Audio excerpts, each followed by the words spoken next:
Jóvenes, ¿cómo están? ¿Listos a ver cuáles son los grupos que hay para exponer?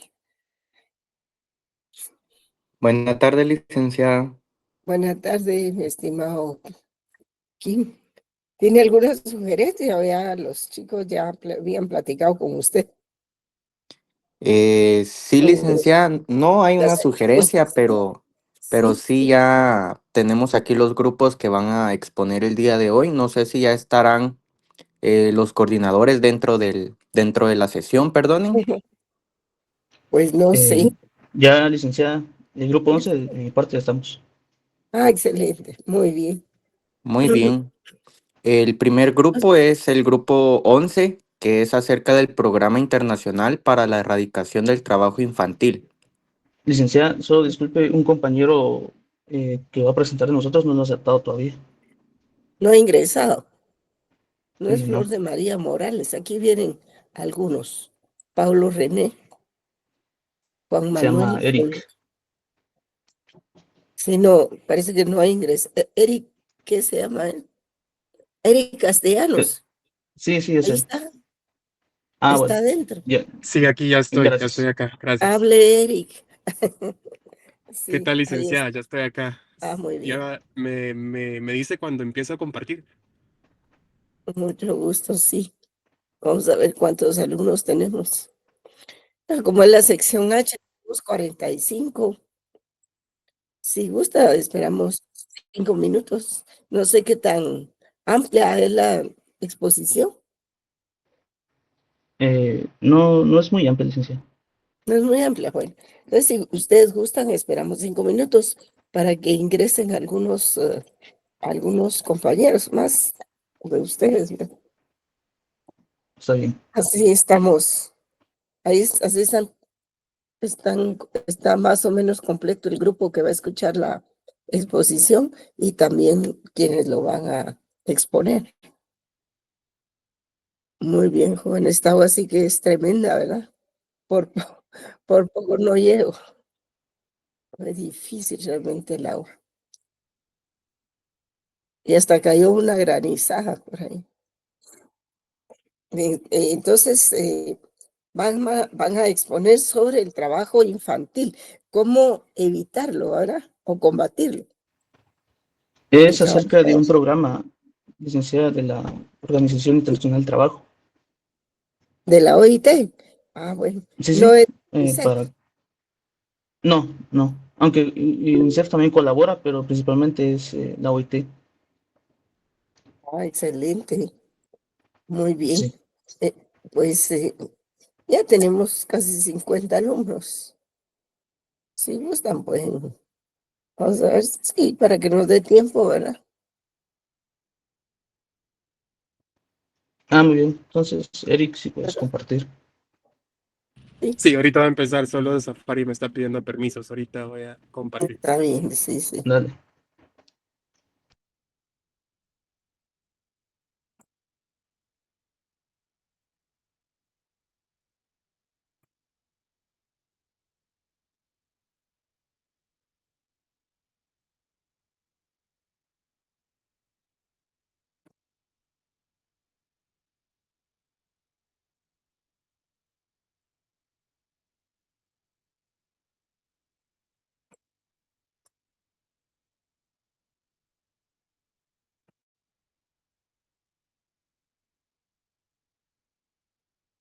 Estamos ya listos. Eric, si no, puedo compartir yo. Ya, afortunadamente ya tengo luz. ¿Vas a compartir alguna presentación? Sí, Sí, vamos a sí, sí. compartir. Solo no me está dejando Safari. Estoy actualizando y comparto en un momento, pero Si no, si tú puedes. si no, Unos ajá, minutos, entonces, tranquilos. Sí, podemos esperar. está bien.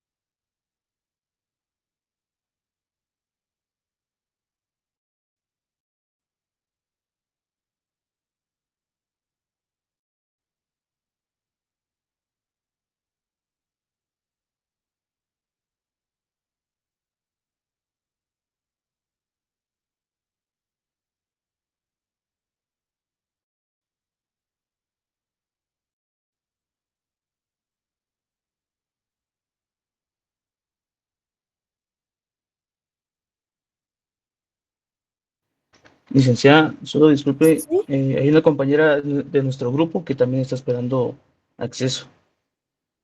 ah, es que es María José Recinos. Sí, exactamente.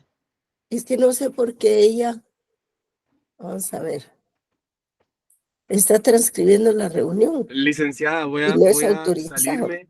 Licenciada, voy a salirme y voy a volver a entrar para que me tome el update. Ahorita regreso. Está bien, está bien.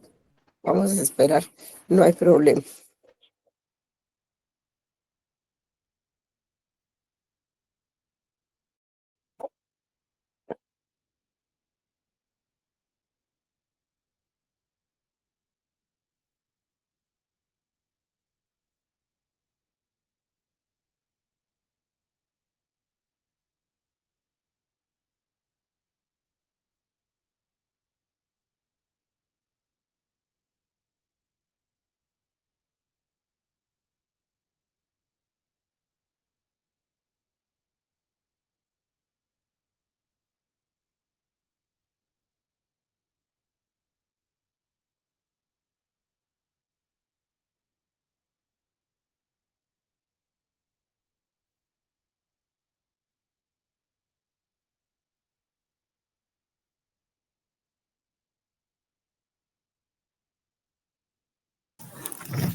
Hola, licenciada, buena tarde. Buenas tardes.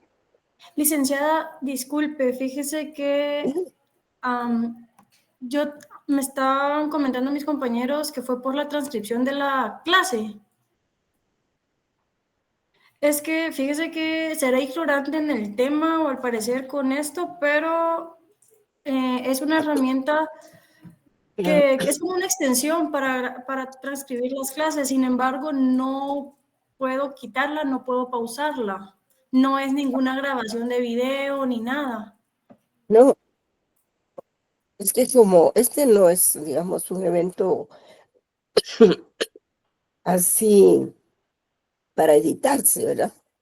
Sino que Ajá. es una clase y por eso es de que yo para eso sí no autorizo que graben o que lo transmitan a otro lado. No, Porque el otro día precisamente, aparecieron mis fichas, mis filminas aparecieron en, en YouTube. Imagínense esto, ahí sí, apareció. comprendo, licenciada, pero no, esto no es ninguna grabación de clase ni nada, solo es como por si no tomo notas rápido. Bueno, no entiendo, pero y eso Listo, está licenciada, complicado. ya estoy presentando. Mi compañero Javier va a continuar. Ah, va, muy bien, bueno, está bien. Eh, Bien, buenas tardes, licenciada y compañeros. Muy buena Nosotros tarde, somos Javier. el grupo 11 y vamos a exponer acerca de el programa internacional para la erradicación del trabajo infantil. Pues bien, tenemos que principiar diciendo, gracias, Silke, ¿qué es el trabajo infantil? El trabajo infantil se refiere a toda actividad económica o de subsistencia realizada por niñas, niños o adolescentes, que les Sí, priva de su niñez, su dignidad, su potencial y su derecho a la educación, y que puede ser perjudicial para su desarrollo físico, mental, social y moral. Es importante aclarar que no todo trabajo hecho por menores de edad se considera trabajo infantil. Por ejemplo, ayudar en tareas sencillas desde la casa o apoyar en algún negocio familiar de forma ocasional no siempre es dañino.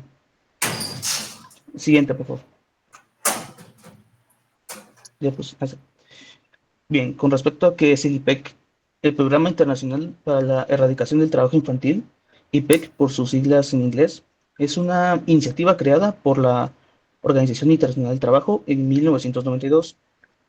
Eh, es el programa más grande y de mayor alcance a nivel mundial para combatir el trabajo infantil, coordinado por la OIT, y que busca que todos los niños y niñas tengan acceso a la educación, protección y un desarrollo digno y libre de explotación laboral. Por siguiente, por favor. son las siglas en inglés, me parece. IPEC, sí, sí. Ujú. Bien, dentro de los objetivos del programa tenemos que el IPEC elabora estrategias nacionales de acción y fortalecimiento de los mecanismos y las capacidades institucionales para enfrentar el problema tanto a nivel local como nacional y regional. También busca validar metodologías de intervención mediante programas de acción directa em, para la retirada de niños y niñas del mercado laboral e insertarlos en el sistema educativo. Y tres, el IPEC facilita y proporciona asesoramiento a los países con miras a la formulación de políticas y programas concretos destinados a eliminar progresivamente el trabajo infantil. Muchas gracias. Cedo la palabra a mi siguiente compañero. Muy bien, muy bien.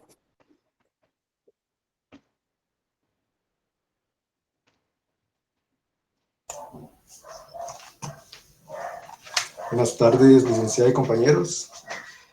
El Programa Internacional para la Erradicación del Trabajo Infantil basa sus estrategias en ámbitos de aplicación en tres prioridades. Primero, las economías rurales e informales. ¿Por qué? Porque es un ámbito de trabajo sin regulación, sin protección laboral, como la agricultura, pesca, minería, trabajo doméstico o comercio ambulante. En ellos hay poca información y control estatal, lo que incrementa el riesgo de explotación infantil y forzosa. La segunda prioridad son las empresas y las cadenas mundiales y nacionales de suministros. El programa se basa en este eje porque son redes comerciales que abarcan desde multinacionales hasta proveedores locales en sectores como textil, agricultura, pesca o manufactura. Entonces las empresas tienen responsabilidad directa de garantizar que no exista trabajo infantil ni forzoso en ninguna parte del proceso, desde la producción básica hasta la venta final. Y la tercera prioridad está en los países en situaciones de crisis y fragilidad, que se refiere a los países que están en contextos de guerra, desastres, crisis económicas o estados débiles, donde las familias quedan expuestas al trabajo infantil, la trata y la explotación. En estos contextos, los niños y niñas quedan mucho más vulnerables. En estos casos, el trabajo infantil puede aumentar porque las familias pierden sus ingresos, recurren al trabajo de sus hijos. No hay acceso a educación porque las escuelas han sido destruidas o cerradas, y la fragilidad institucional hace que la ley no se aplique ni se proteja a las víctimas. Siguiente diapositiva. Ahora bien, el programa, hay 6 ejes transversales que son la base práctica de cómo el programa convierte su estrategia en acciones reales. El primer eje está en el fortalecimiento normativo, que con ello se busca asegurar un marco legal uniforme a nivel internacional que obliga a los estados a crear leyes nacionales claras contra la explotación laboral, como reformas a los códigos de trabajo o a la creación de listas de trabajo peligrosas, prohibidas para menores. Esto con el fin de dar una base jurídica firme a la lucha contra el trabajo infantil.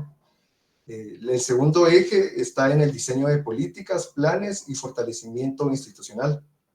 No basta con tener leyes, se requieren políticas concretas que pueden aplicarse en la práctica.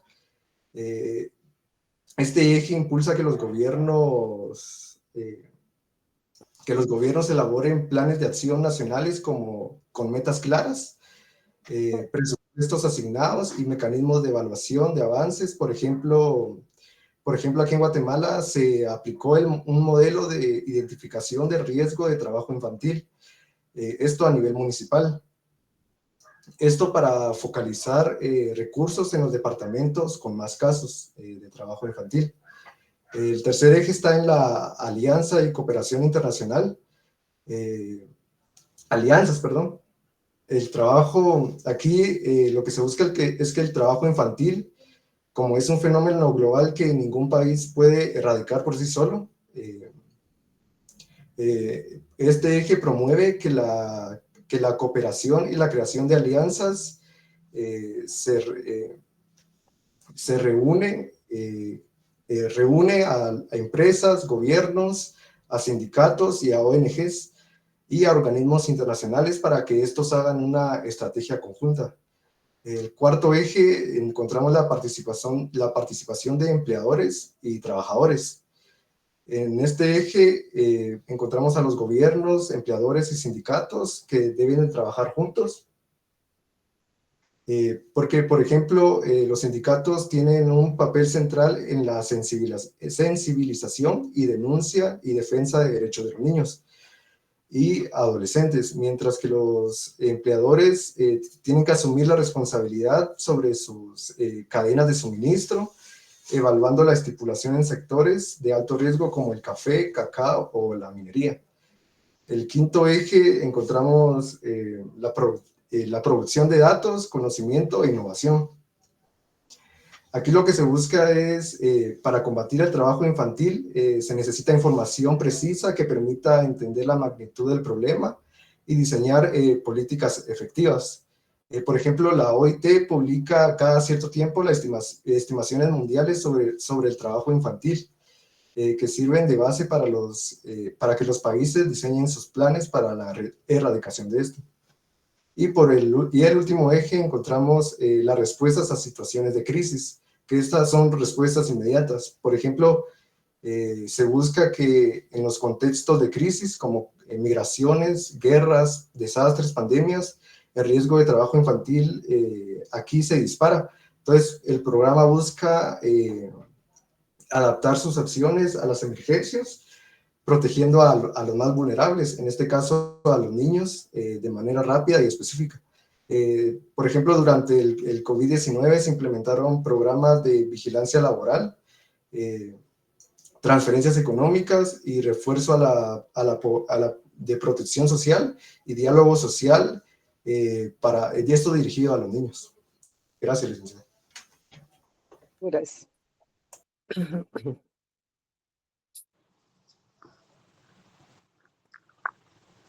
Buenas tardes, licenciada, compañeros.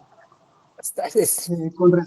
Con respecto a la cooperación con convenios de la OIT, podemos decir que la acción de IPEC en Guatemala se fundamenta en los convenios de la OIT que el país ha ratificado.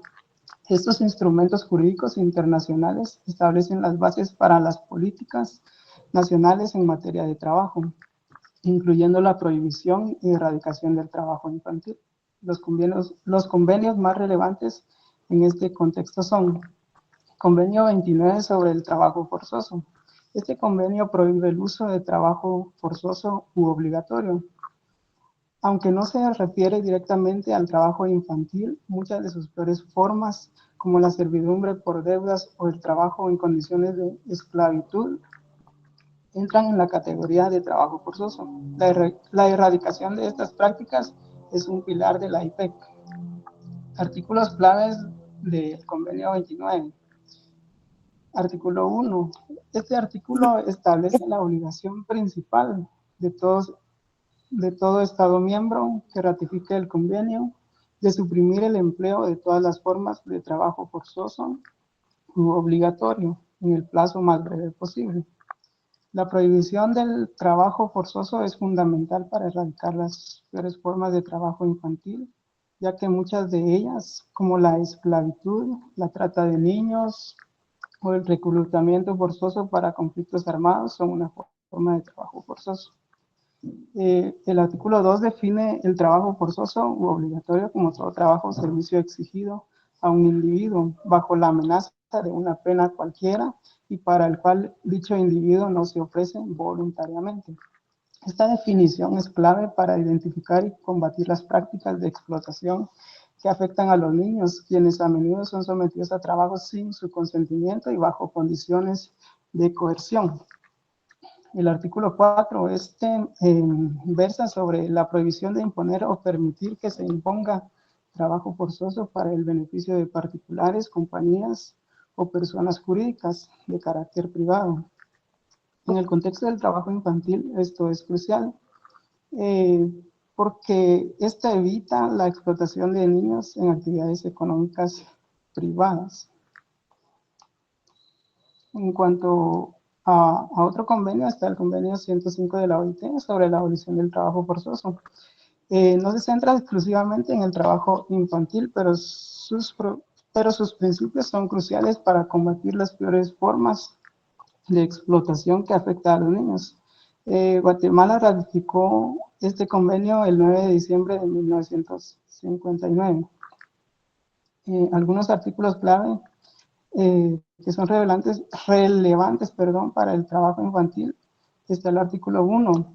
Este artículo establece que los estados que lo ratifiquen se comprometen a suprimir y a no hacer uso de ninguna forma de trabajo forzoso u obligatorio en 5 situaciones específicas. En el contexto del trabajo infantil, esto prohíbe el uso de niños para fines de fomento económico, evita que los niños sean explotados en la agricultura, la industria u otros sectores para beneficiar a un estado o a una empresa privada. Medida de disciplina en el trabajo. Esta prohíbe que se le imponga trabajo forzoso a los niños como castigo por su comportamiento en un empleo. Discriminación racial, social, nacional o religiosa. Esta sanciona el uso de trabajo forzoso como una forma de discriminación, lo cual a menudo afecta a los niños de grupos minoritarios. El convenio 138 sobre la edad mínima de admisión al empleo. Este es el instrumento fundamental para la lucha contra el trabajo infantil. Establece una edad mínima general para trabajar y prohíbe el trabajo para los menores de esa edad. En Guatemala la edad mínima para trabajar es de 14 años, sin embargo, la ley guatemalteca permite que los adolescentes de 14 y 15 años trabajen si obtienen una autorización específica de la Inspección General de Trabajo y siempre que no afecte su desarrollo físico, mental o moral o interfiera con su asistencia a la escuela.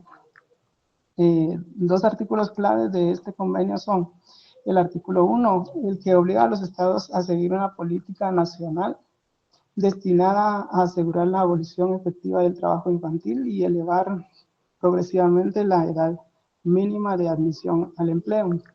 El artículo 2 es el que fija la edad mínima en 15 años, aunque permite una edad de 14 años en países en desarrollo que lo declaren. Guatemala ha hecho esa declaración. Y por último, el convenio 182 sobre las peores formas de trabajo infantil. Este convenio se enfoca en la abolición inmediata de las peores formas de trabajo infantil. Es una prioridad clave para IPEC. Este convenio define y prohíbe las formas de trabajo infantil más peligrosas y explotadoras. Es uno de los instrumentos internacionales más importantes en la lucha contra la explotación de niños, niñas y adolescentes. Su importancia radica en que exigen a los estados como Guatemala, que lo han ratificado, tomar medidas inmediatas y eficaces para la eliminación de las formas de trabajo infantil más graves. 2 artículos claves de este convenio.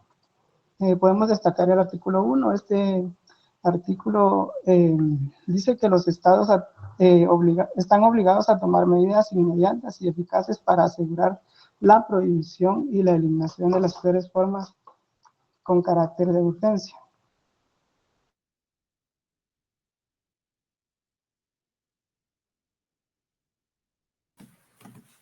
Buenas tardes, licenciada. Mi nombre es María José Recinos. Buenas tardes, María José. Ahora, bien, vamos con la relación que todo lo que han hablado mis compañeros tiene con la Alianza 8.7. Primero tenemos que saber que esta es una alianza que se creó en la que Guatemala fue pionero, de hecho, para su creación, en la que participan más de 250 actores, digámoslo, entre gobiernos, sindicatos, ONGs, empresas, la ONU, por ejemplo. Esta alianza se llama 8.7 porque su fin es alcanzar la meta 8.7, como bien lo dice en la diapositiva, de los Objetivos de Desarrollo Sostenible. Y dicho objetivo es adoptar medidas inmediatas, eficaces para erradicar el trabajo forzoso y eliminación de las peores formas de trabajo infantil, entre otros. En esta alianza se promueve mucho la cooperación sur-sur y triangular, es decir, o sea, el intercambio de experiencias entre países con poco o mucho desarrollo y de países primermundistas o en vías de desarrollo. Un ejemplo de esto es la iniciativa regional de América Latina y el Caribe, además también de haber logrado reducciones importantes en la región al compartir dichas prácticas, ¿verdad? Guatemala, como lo mencioné, es un país pionero en la creación de esta alianza, además de que también aporta cartografías a nivel municipal, o sea, posee cartografías de los 22 departamentos y los brinda para que se vaya viendo cómo se va cumpliendo dicho objetivo. Además, podemos cambiar, compañeros. Hola, ¿será que? Gracias. Además, además de esta alianza, también se creó una hoja de desarrollo. Así se le llamó, de hecho, hoja de desarrollo, en la que se muestran los resultados que Guatemala ha tenido durante los últimos años. Pues desde 2015 se supone, porque fue lo que se habló ahí y quedó establecido también, que Guatemala iba a tratar de tener una disminución, una reducción de un porcentaje al menos del 15%. Pero al día de hoy Guatemala no ha cumplido ese objetivo, no ha cumplido esa meta, pues en cumplimiento de la Convención de los Derechos del Niño y de los convenios de la Organización Internacional del Trabajo, ¿verdad? Con la creación de dicha hoja de desarrollo, también tenemos que de los años, permítanme un instante, que desde el 2020 hubo un descenso en la tasa del trabajo infantil del 5.6% al 3.1%, es decir, como unos 48, 50 millones de niños que trabajaban, ahora solo trabajan 30 millones, por ejemplo. Ahora bien, en América Latina y en el Caribe se logró una disminución del 11%, mientras que si nos vamos al otro lado del mundo, si hablamos de África, por ejemplo, apenas ha tenido una disminución del 23.9% al 21.5%. Como dijo la directora ejecutiva de UNICEF, Catherine Russell, el mundo ha hecho progresos significativos en la reducción del número de niños obligados a trabajar. Sin embargo, demasiados niños siguen trabajando en minas, fábricas o campos, a menudo realizando trabajos peligrosos para sobrevivir. Entonces, ella en dicho artículo, en un artículo, de hecho, nos dice que los recortes de la financiación mundial amenazan con hacer retroceder los logros que hemos conseguido con tanto esfuerzo. Digo hemos, porque creo que todos de alguna manera hemos sido parte de este cambio, así sea de una manera mínima, ¿verdad? Y muchas gracias. ¿Qué tal, licenciada? Me toca a mí las conclusiones. Voy a poner la cámara, pero me encuentro en el carro. Vengo del trabajo, lo siento. Entonces, déme un segundito. Hay que tener cuidado porque el tránsito es... y lloviendo. Listo, sí, sí, sí, pero quiero cumplir y me toca la parte final, lo que son las conclusiones. En las conclusiones nos vamos a regir por todo lo que los compañeros expusieron sobre la mención del convenio 138, que es uno de los importantes en cuanto a cómo se llegó a formar la IPEC, porque ahí toma en cuenta la edad mínima para los adolescentes. Y asimismo tenemos otros programas en los cuales tanto Guatemala ha ratificado estos convenios o también ha sido parte de unas recomendaciones que ha dado a la OIT, ¿Por qué? Porque Guatemala se encuentra entre uno de los países más afectados en cuanto al trabajo Así es. infantil, Ah, junto con Brasil y Nicaragua, que son uno de los punteros, y por más de que existan programas, porque Guatemala en el 2000 lo que hizo fue creó un programa para la erradicación del trabajo infantil, pero lo que sucede es de que como en estos casos todavía está muy centralizada el enfoque más en la ciudad, y de la ciudad se tira a las fronteras. ¿Por qué las fronteras? Porque en las fronteras es donde se ha observado el mayor grupo de niños y sí, adolescentes que ahí. tienden a trabajar más.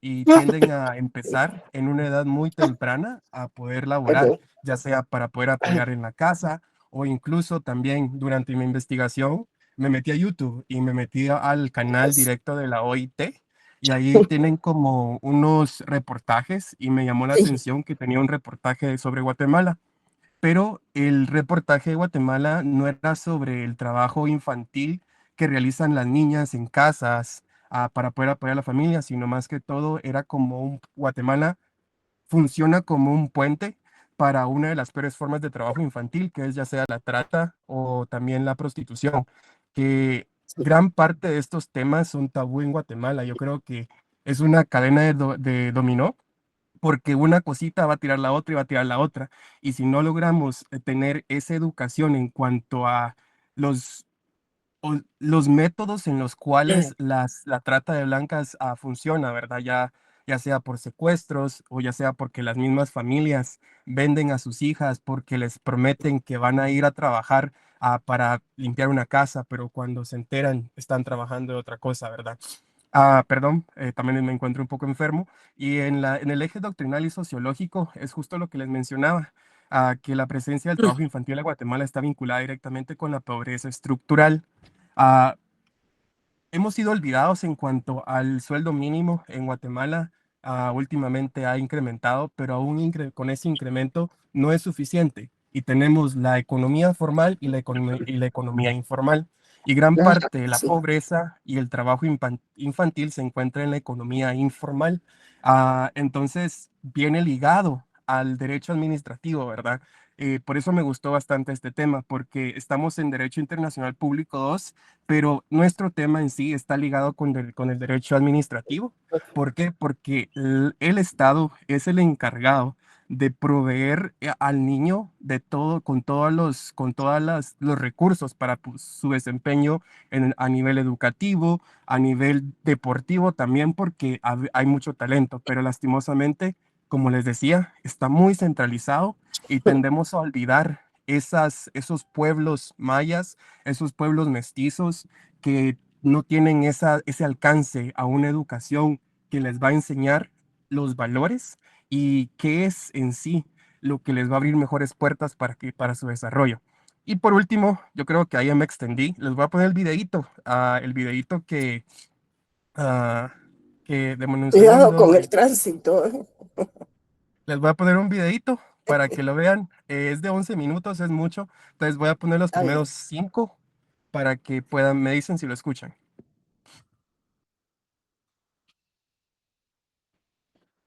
¿Lo escuchan?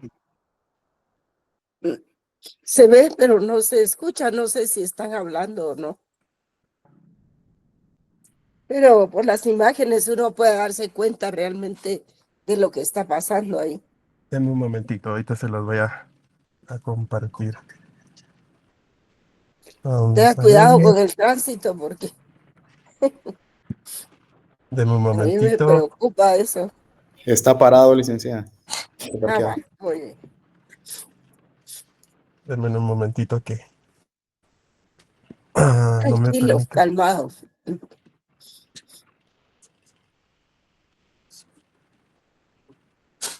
No me deja ponerle el audio. Denme un segundito. Y te voy a empezar a compartir. Stop Otra vez presenting. será. Permitir compartir pantalla. Mostrar las ventanas. Compartir Y si toda no, la nos puede pantalla. compartir el link y cada quien lo ve Sí, yo por creo su que va lado. a ser la mejor forma. Ahí se los Sí, voy a comparte el compartir. link mejor. Sí, Sí, lo siento, licenciada, ahí no logro que me pueda, pero aquí se los comparto en el chat para que lo puedan ver, porque como les además su decía, sí es exposición algo. fue muy clara. Y yo realmente me pregunto que este IP, yo no lo conocía realmente, no conocía este instituto y debe ser de mucha ayuda. Lo que pasa es que hay instituciones que no se conocen y esta es una de ellas y su labor es muy importante porque es para salvar a la niñez, pues. Si se conociera más sería excelente, excelente trabajo, ¿verdad? Incluso así como ustedes que lo encontraron y que como grupo han investigado lo que hace el IPEC, eventualmente en alguna tesis o algo así podrían ustedes fortalecer su conocimiento sobre el IPEC. A mí me parece muy interesante el estudio de ese instituto, ¿verdad? Porque así como ese, deberían de existir otros más. Bueno, UNICEF es la que por excelencia se dedica a eso, pero ya el IPEC ya es otra cosa, ¿verdad? Pues los felicito, compañeros. Estamos Sí, ahí gracias, satisfechos ya. licenciada.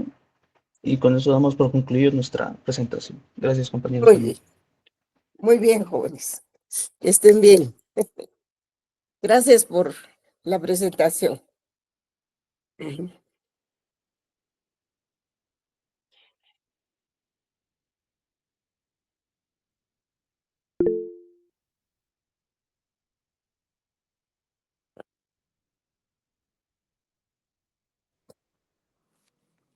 Licenciada, ¿Vicky? todavía tenemos una exposición. Sí, yo sé. Ajá. Sí. No sé si ya se encuentra aquí el coordinador o coordinadora. Ajá, cómo no. Sí, ya ahorita comenzarán a presentar. Ah, muy bien. Va, más tiempo, no hay problema. Ujú. Yo sigo aquí.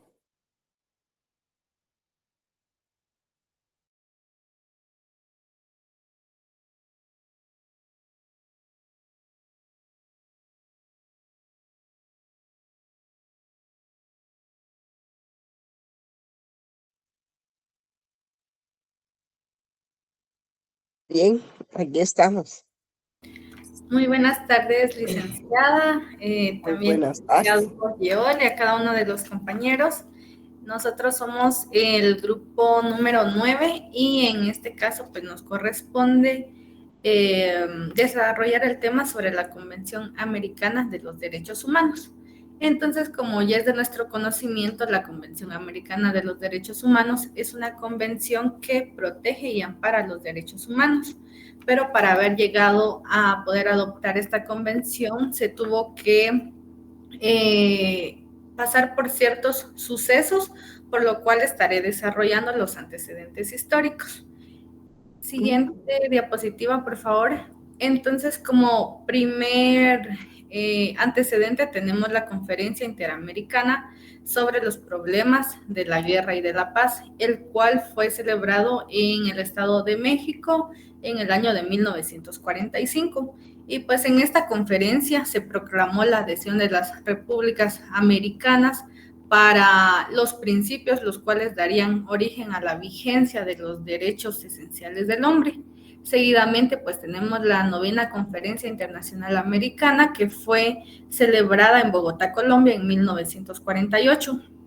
Y pues acá se suscribió la Carta de la Organización de los Estados Americanos y se adoptó la Declaración Americana de los Derechos y Deberes del Hombre. Sin embargo, pues esto era únicamente una declaración, no era de carácter obligatorio, y pues también se le recomendó al Comité Jurídico Interamericano que elaborara un proyecto o un estatuto para la creación de una corte interamericana para poder garantizar los derechos humanos. Seguidamente, pues tenemos la 10ª Conferencia Interamericana que fue celebrada en Caracas, Venezuela, en el año de 1954. Y pues acá se resolvió que el Consejo de la Organización de los Estados Americanos continuara con el estudio de la protección jurisdiccional de estos derechos. Y pues acá ya se analiza una posibilidad para crear una comisión o una corte interamericana, siempre con la finalidad de garantizar los derechos humanos. Luego tenemos la 5ª reunión de consulta de ministros de Relaciones Exteriores, que fue celebrada en Chile en el año de 1959. Y pues acá ya se crea la Comisión Interamericana de los Derechos Humanos, en el cual pues elige a los primeros 7 miembros, quienes son los responsables de promover el respeto a los derechos humanos. Y luego pues también tenemos la 2ª Conferencia Internacional Americana, celebrada en Río de Janeiro, en la cual pues ya se le autoriza a la Comisión Interamericana que esta pues examine las denuncias que se le hagan llegar y que pues también tenga comunicación con los estados para poder obtener información y que pues en los casos que lo amerite pues también emitirles recomendaciones. Siguiente diapositiva, por favor. Luego, pues tenemos también la 3ª Conferencia Interamericana Extraordinaria, y acá se reforma la Carta de la Organización de los Estados Americanos y también se eleva a la Comisión ya como un órgano de la Organización de los Estados Americanos. Y luego, pues ya se tiene la Conferencia Interamericana especializada sobre derechos humanos, la cual fue celebrada en San José, Costa Rica, en el año de 1969, en donde ya se adopta la Convención Interamericana de los Derechos Humanos como pues pues ya es de carácter convencional y de carácter obligatorio, ya que pues anteriormente únicamente había sido una declaración, pero no era de carácter obligatorio. Entonces ya a partir de este momento pues se cambia su naturaleza jurídica y ya pasa a ser un instrumento convencional de carácter obligatorio. Entonces luego pues ya se tiene la iniciativa de Costa Rica el 17 de noviembre de 1988, en donde 3 estados partes lo suscriben en El Salvador. Y finalmente tenemos la propuesta de Uruguay en 1990, donde se aprueba el protocolo que es pues adicional a la convención, donde pues ya se aprueba este protocolo relativo a la abolición de la pena de muerte. Siguiente diapositiva, por favor. Entonces, para poder... Esto es dentro del marco, perdón, de la Organización de Estados Americanos, ¿verdad? Todas estas conferencias. Así es, para poder llegar a poder adoptar la Convención de los Derechos Humanos. Entonces, pues luego ya se tienen los órganos principales de supervisión, pues quienes son los encargados de cumplir con lo pactado en esta convención. Entonces, tenemos la Comisión Interamericana de los Derechos Humanos, que es pues un órgano primordial y soberano, ya que pues este representa a todos los estados miembros que integran la Organización de los Estados Americanos y es el encargado de la observancia y defensa de los derechos humanos. Esta fue creada por la Organización de los Estados Americanos en 1959 y pues tiene la finalidad y la función, ¿verdad?, de emitir recomendaciones, y también abre vía para que los casos que lleguen a ser denunciados pues puedan ser conocidos también por la Corte Interamericana de los Derechos Humanos. Y esta comisión está integrada por 7 miembros independientes, quienes son electos por la Asamblea General de la Organización de los Estados Americanos. Luego, siguiente, por favor. Tenemos también la otra, por favor. Tenemos también la Corte Interamericana de los Derechos Humanos.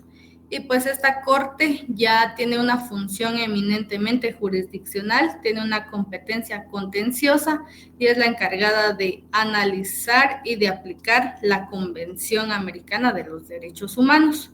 Pues esta conoce casos contenciosos en cuanto a las violaciones de los derechos humanos y también supervisa sentencias y también posee una función consultiva. Esta también pues dicta medidas provisionales con el objetivo de prevenir daños irreparables hacia los derechos humanos en casos de urgencia y de gravedad. Y pues también está integrada por 7 jueces nacionales de los Estados miembros y son electos por los estados partes de la Convención Americana.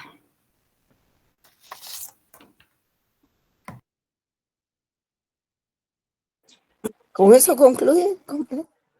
No, me toca a mí, gracias. Buenas tardes, licenciada, buenas tardes, compañeros. Buenas A mí me tardes. toca, buenas tardes, a mí me toca el objeto del pacto.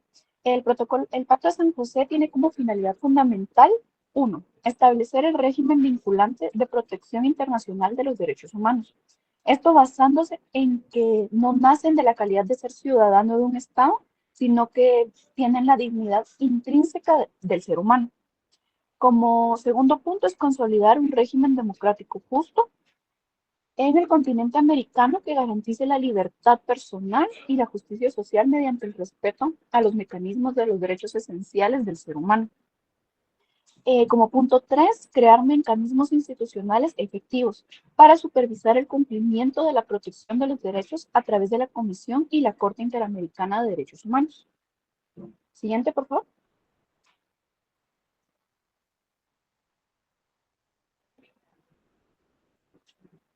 La estructura del tratado, actualmente la convención se organiza en 3 partes que están divididas en capítulos y que consta de 82 artículos. Siguiente. La primera parte se denomina Deberes de los Estados y Derechos Protegidos y sus capítulos son: el capítulo primero establece la obligación de los Estados de respetar y garantizar los derechos reconocidos en la Convención, sin discriminación y para toda persona bajo su jurisdicción. Esto va de los artículos 1 y 2. El capítulo 2 protege los derechos civiles y políticos esenciales, tales como el derecho a la vida, la dignidad personal, las garantías judiciales, y van los artículos del 3 al 25.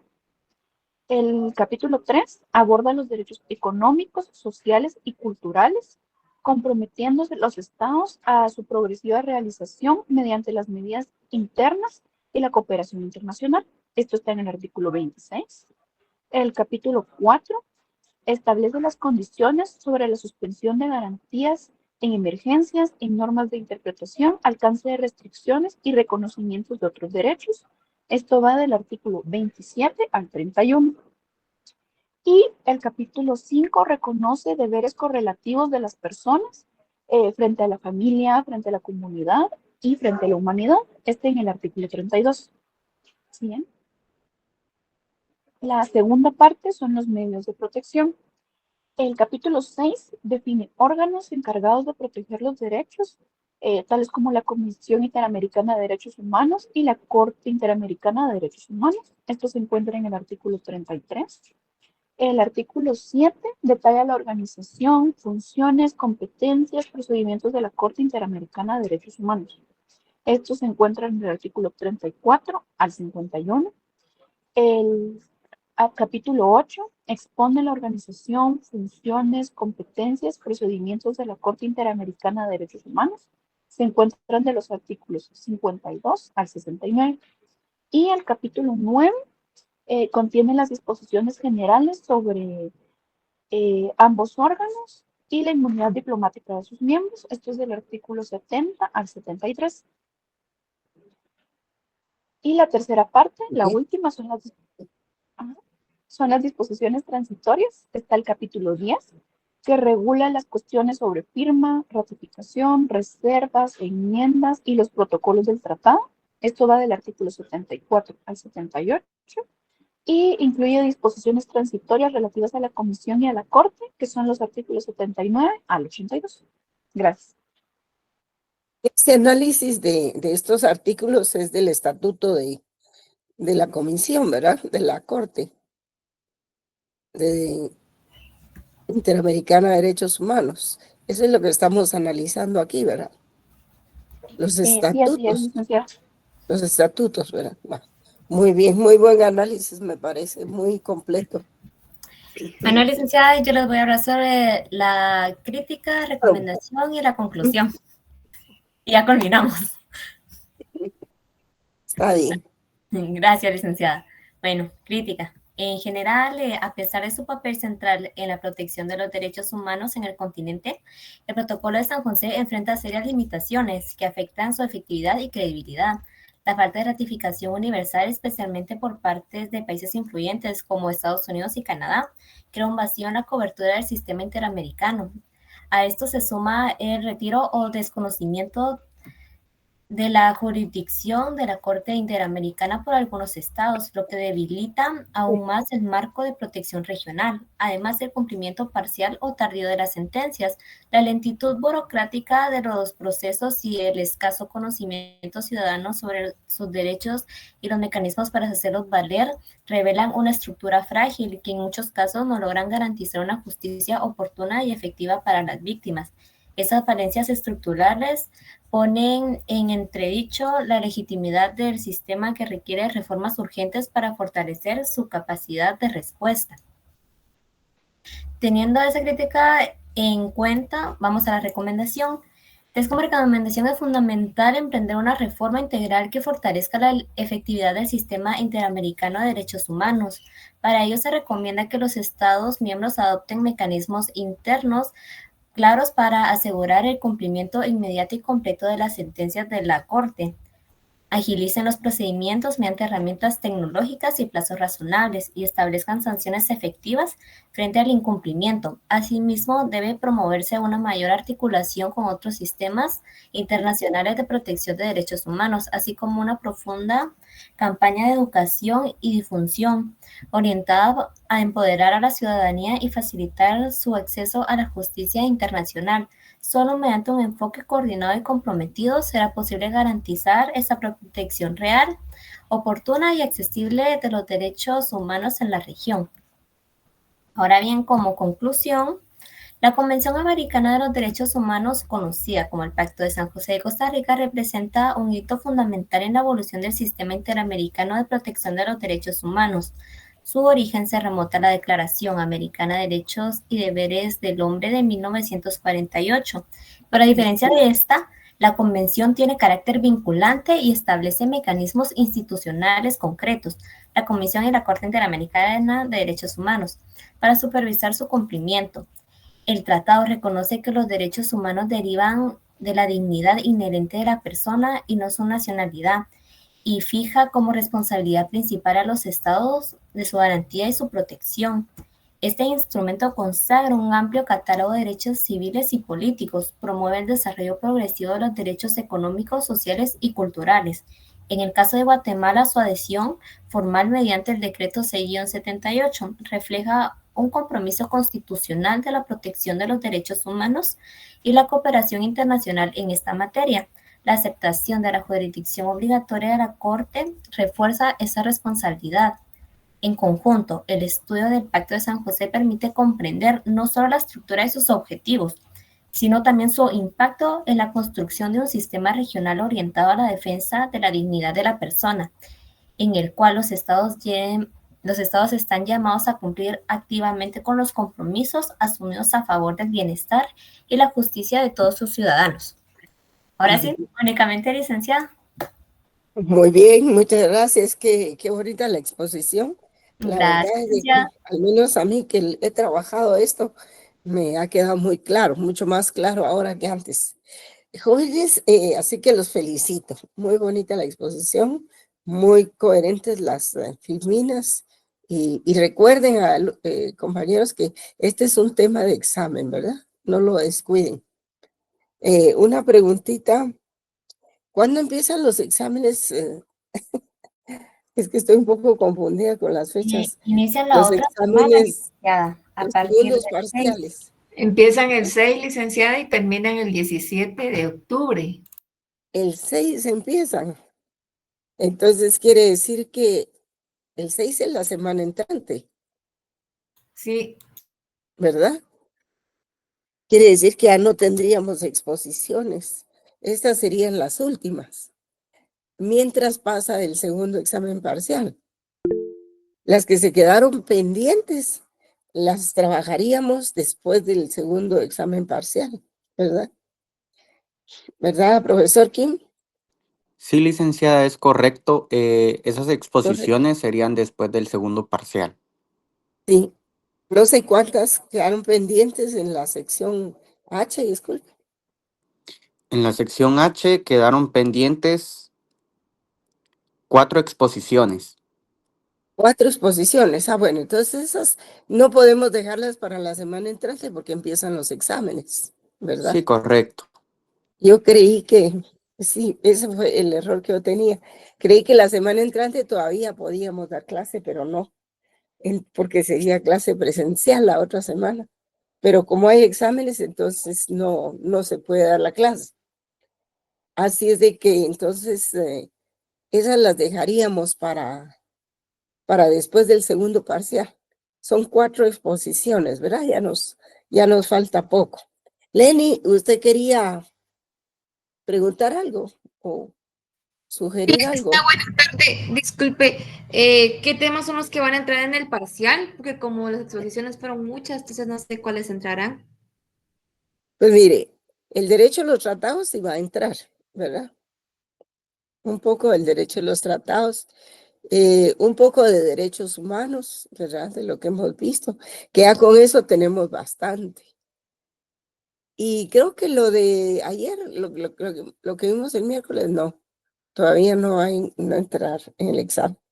Pero lo que pasa es que ya hice los exámenes y ya los entregué para reproducción y no los tengo aquí. Pero los temas ustedes tomen como referencia a partir del primer parcial, ¿verdad? Después del primer parcial, los temas que hemos visto. Me imagino que llevan sus copias ahí como que fueran bitácoras o algo así. De todas maneras, yo estoy pendiente de mandarles unos documentos sobre derechos humanos y no sé si, porque sobre el derecho a los tratados ya les envié, ¿verdad? Ya tienen ustedes documentos. Voy a mandar entonces un poco sobre derechos humanos. Si es que los compañeros no comparten la información que utilizaron para su conferencia, pues estaría ahí, porque veo que hay documentos muy valiosos, muy bien desarrollados. Pero si los quieren compartir, excelente. Y si no, de todas maneras, les voy a enviar ese material. No tengo presentes los otros temas que trabajamos en clase. Creo que fue el derecho a los tratados. ¿Qué otra cosa, joven? Ah, los medios de solución de conflictos internacionales. Ya ven ustedes el conflicto internacional que se está dando ahorita con Israel. Todos esos barcos que iba esa comitiva, esa misión a dar comida a los palestinos. Y parece que no lograron llegar a puerto, ¿verdad? Creo que lograron llegar los de la vía terrestre, pero no los que iban en el mar. Habría que estudiar un poco los medios de solución de conflictos internacionales que abarca la parte diplomática, la parte contenciosa o jurisdiccional, el arbitraje y qué otra cosa. Ah, sí, y los medios coercitivos también. Pues ahí vean ustedes cuáles son los medios pacíficos de resolución de conflictos, ¿verdad? Acuérdense que está la conciliación, la negociación, los buenos oficios. Ahí, por ejemplo, en lo de Israel y Palestina, están trabajando por medio de los buenos oficios, ¿verdad? Porque conciliación ahí no se puede dar, ni negociación tampoco. Solamente los buenos oficios de países que quieren colaborar con que no se abandone a esa población, ¿verdad? Y pues eso sería lo que yo me recuerdo que les he impartido entre el primer examen parcial y el segundo, ¿verdad?